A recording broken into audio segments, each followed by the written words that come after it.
5 ব্যক্তির কাছ থেকে দোয়া নিতে কখনো ভুলবেন না।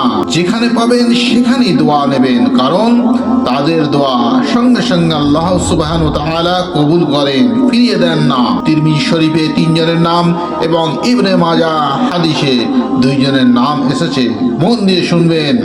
1 নম্বর হলো যে ব্যক্তি রোজা করে থাকে, রোজাদারদের দোয়া। 2 নম্বর হচ্ছে মাতা পিতার দোয়া।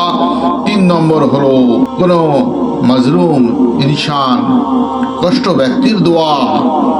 4 নম্বর হলো মুসাফিরের দোয়া, যে সফর করছে। 5 নম্বর হলো সর্বশেষে যে রাজা বাদশাহ বা নেতা, যিনি সৎ বিচার ইনসাফ করেন। দোয়া হচ্ছে মুমিনদের জন্য হাতিয়ার স্বরূপ।